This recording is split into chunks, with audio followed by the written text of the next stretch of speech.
Assalamualaikum warahmatullahi wabarakatuh. Welcome to a brand new video, ladies and gentlemen. My name is Arfat. In today's video, we will be speaking about Jesus from the Muslim perspective. Isa ibn Maryam alayhi salam, or Jesus, the son of Mary, was a prophet, or is a prophet, because Muslims do not believe that he has passed away. He is still alive, according to Orthodox Muslims' belief about this, whereby Jesus wasn't crucified. If you look at the Gospel of Barnabas, it was depicted whereby Judas Iscariot was actually crucified on behalf of Jesus. But a lot of New Testament scholars and biblical scholars, as well as historians, do not believe that the Gospel of Barnabas is actually authentic. And unfortunately, a lot of Muslims exegete, they have taken this to be the case, whereby Judas Iscariot was actually the one replaced by Allah subhanahu wa ta'ala to be on the cross. And so there's no strong history to back up this claim, and unfortunately some of these Muslim exegetes have taken this to be the case. But just so that everyone is clear, the Gospel of Barnabas is actually not authentic. It was written later on. The manuscripts that we currently have dates to around the 11th century. We do not have any extant manuscripts that are earlier than that, unfortunately, and so it's very hard for us to gauge and determine.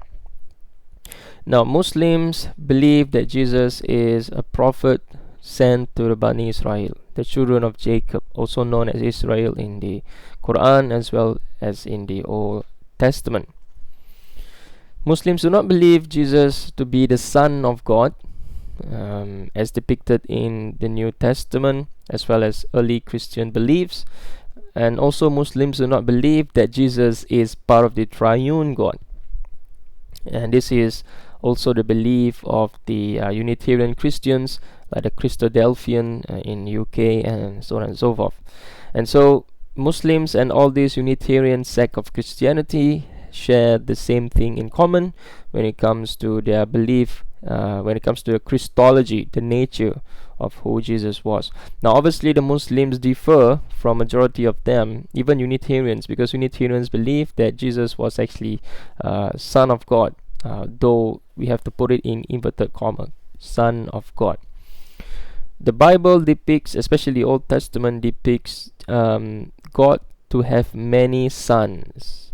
Yeah, and these are all metaphorical sons. Okay, God did not give birth to them, and nor did he have a relation with human, like we found in Greek mythology, and also the understanding of some of the Greek philosophers earlier on.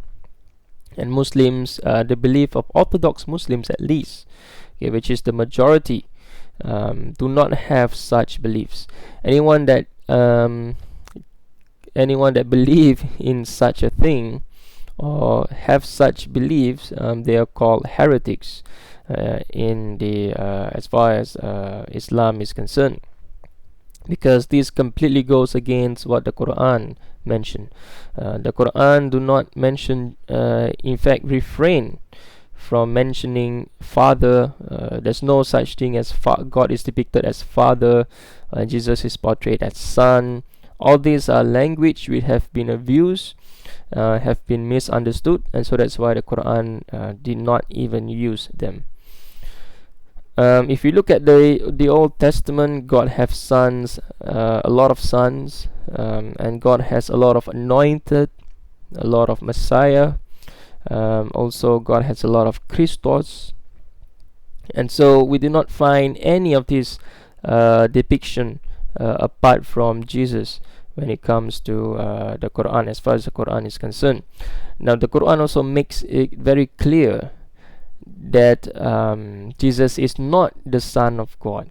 Okay, God doesn't have a son. Rather, if we understand it in the way the ancient Jews understood it to be, and even today, these are all metaphorical sons. Okay, these are not like physical son or literal son, even they're metaphorical son.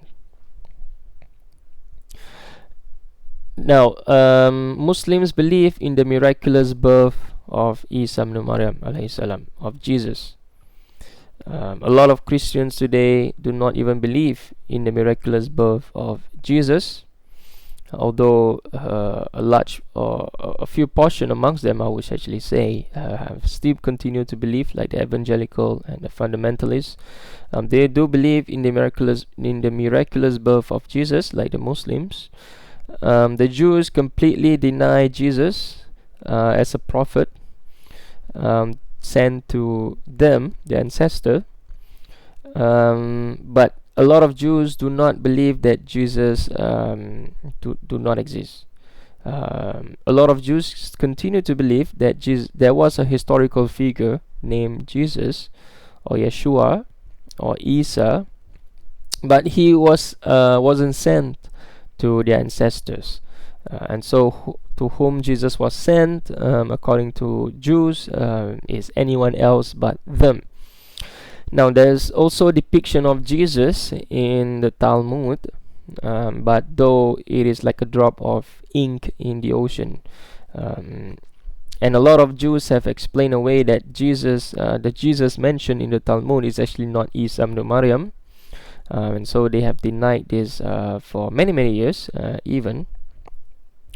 But nevertheless, some Muslims continue to believe that this Jesus that is depicted in the Talmud is Jesus, the son of Mary.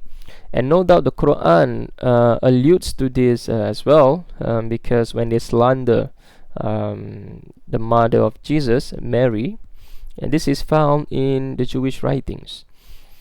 And so the Quran defended the honor of the mother of Jesus, Maryam alayhi salam. And also Jesus defended the honor of his mother as an infant, because he spoke in the cradle when Mary gave birth to Jesus under the palm tree, the date palm tree. And the Jews, and she brought them to her people, and her people questioned her, "What an awful thing you have done, or you have brought upon us." Presumably her audience were Jews, and we have strong historical basis that her audience were in fact Jews of her community, the Levites predominantly, because she was from the priestly tribe. If you understand the background of Judaism, the Levites were responsible for the temple precinct. They were responsible for the quote-unquote liturgy. Anything to do with religious affairs, they are responsible for it. And so Mary was part of we found this in Luke as well.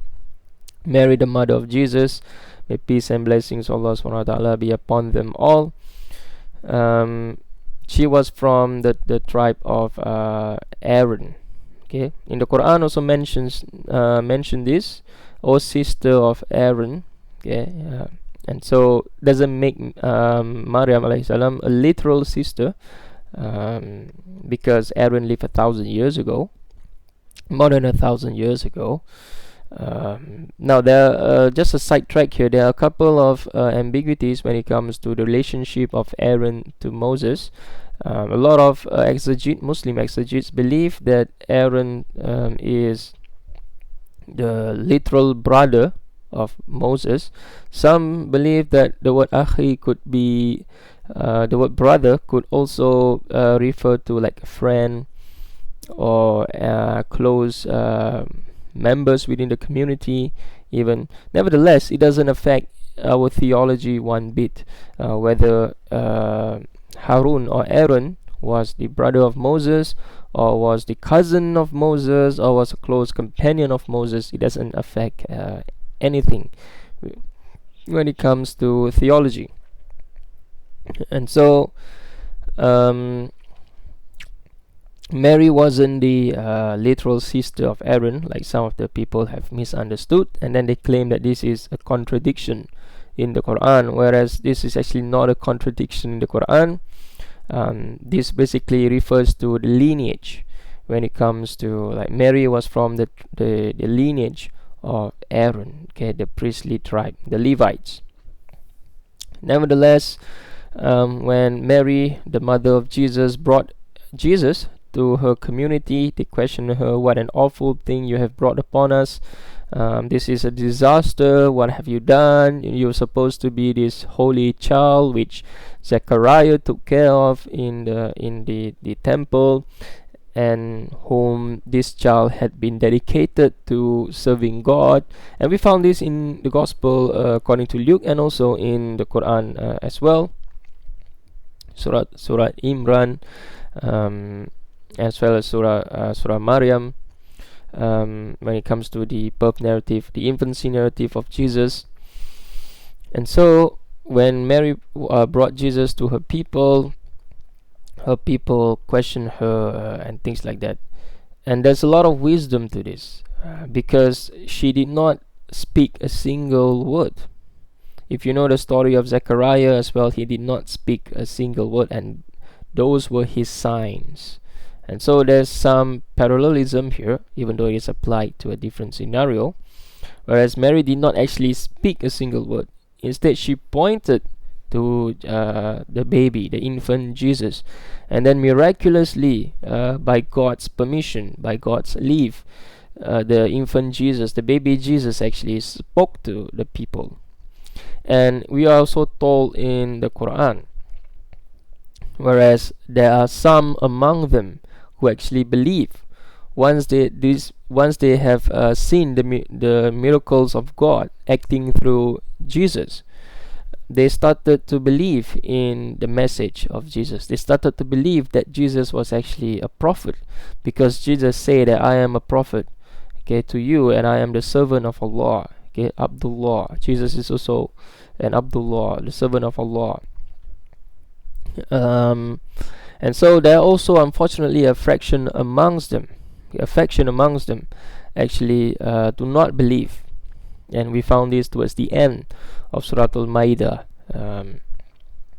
And so that is where the first divisions between the people who believe in Jesus as well as the people who do not believe in Jesus.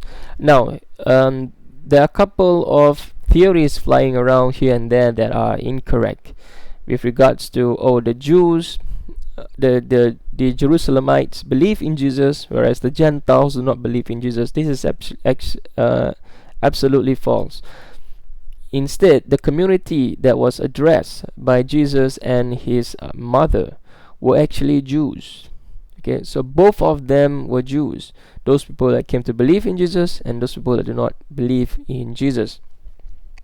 Okay, they were Jews, they were not Gentiles, and so forth. Paul has nothing to do with the narrative at present. Paul is a later historical figure that never actually walked with Jesus. In fact, the Quran never even mentioned Paul.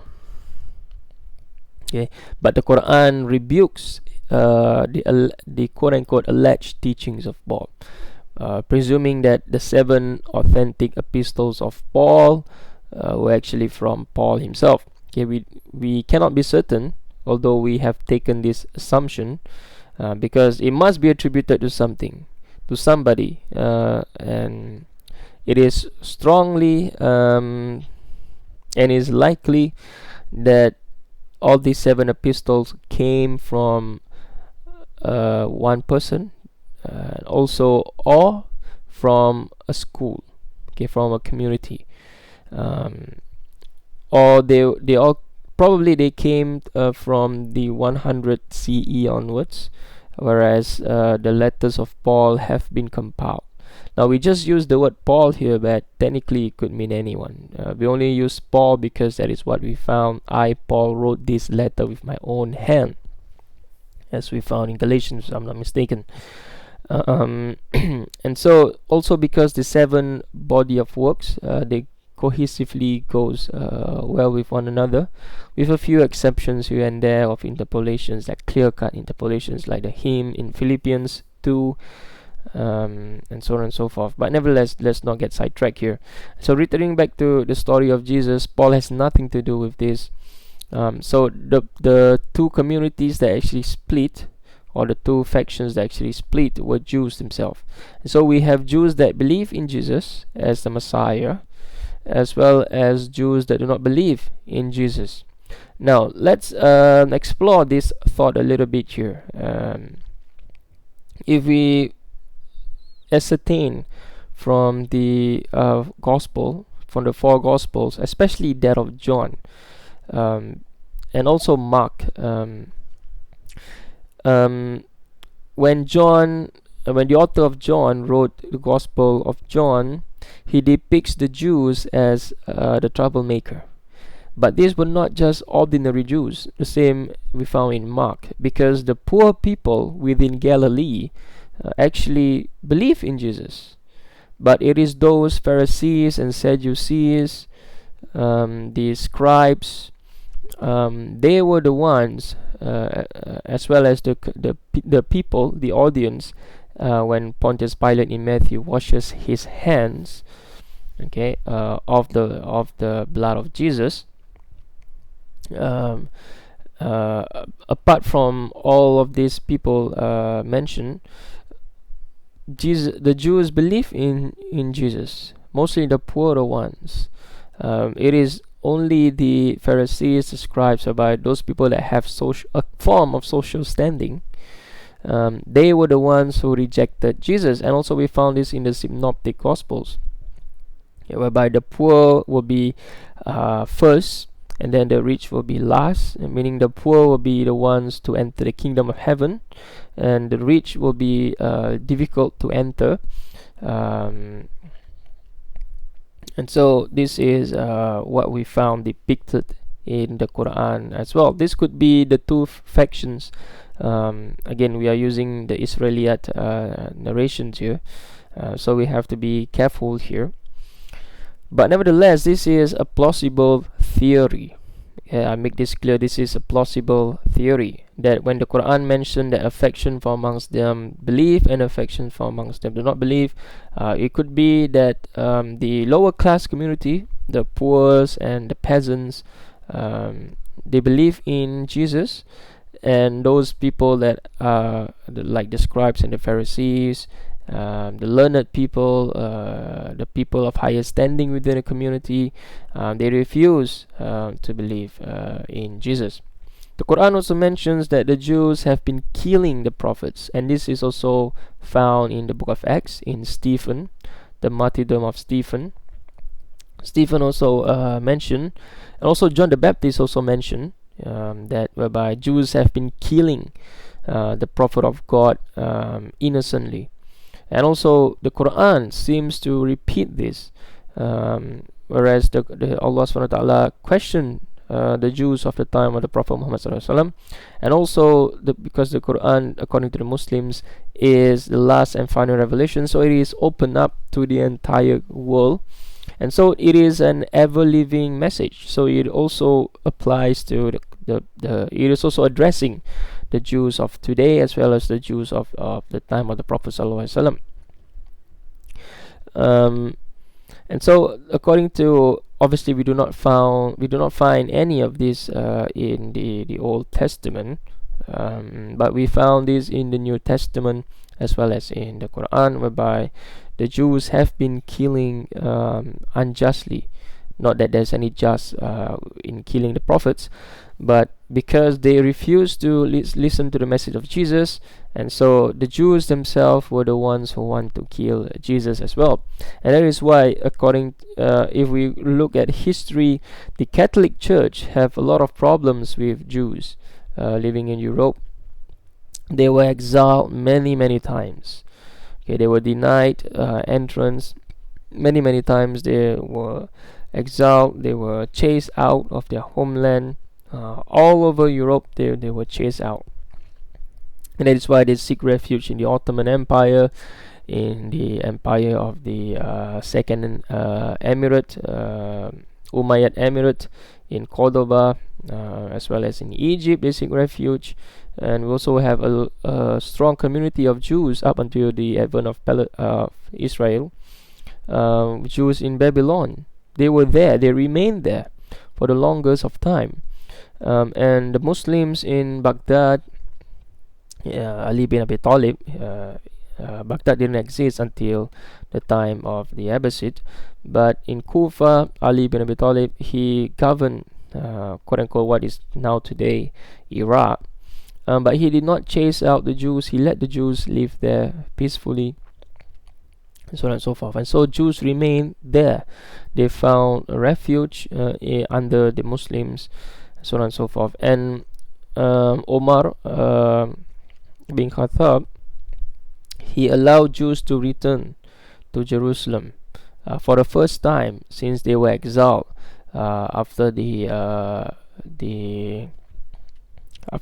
second Jewish war, which is in around 125 of the Common Era or so. They were completely exiled from the land of what we call today Palestine. And so, returning back to the story of Jesus, the one interesting gospels that I want you guys to look into is the Gospel of Thomas. The Gospel of Thomas mentions something that the Quran affirms, but something that the four canon, or through the entire book of the New Testament, the 27 books within the New Testament, did not mention at all. And that is Jesus making birds out of clay. And we found this in the Gospel of Thomas. And ironically, the same narrative is depicted in the Quran. And also, we found a lot of other apocrypha that quote similar thing that we found in the Gospel themselves, whereby Jesus praying the way Muslims pray at the Garden of Gethsemane, whereby Jesus do heal the leper, and he raised the dead. All this is depicted in the Quran, confirmed in the Quran as well, meaning the Quran confirmed that Jesus did all these miracles. And unfortunately, a lot of Christians today, those modern ones, those that doesn't fall into the camp of fundamentalists and those that are not evangelical, they do not believe that Jesus did all these miracles, that like raising the dead. If you look at the commentaries published by like Anchor Bible, for example, they try to explain away, like for example, the raising of Jairus' daughter. When Jesus entered into the house of Jairus, they say that, "Why are you weeping? She is asleep." Okay, and so this could be especially Giza Vermesh in his book The Changing Faces of Jesus. He tried to explain away that this is actually not like death or something like that. This is probably like coma or and things like that. And so it just so happened that Jesus is able to revive this person. So this person is actually not dead yet. And this is also what we found in one of the Gospels. I can't remember what. Possibly in Matthew, if I'm not mistaken, or Luke, or Mark, whereby the person is actually not dead. Now, Jesus also cured the leper, and as Muslims, we believe that Jesus did all these miracles. And so he did all these miracles not because he was the Son of God. Okay, there should be a distinction here. He did all these miracles because it is from God. God gave him the permission to do all these miracles. Now, the Quran clearly rebukes the New Testament when it comes to the crucifixion of Jesus.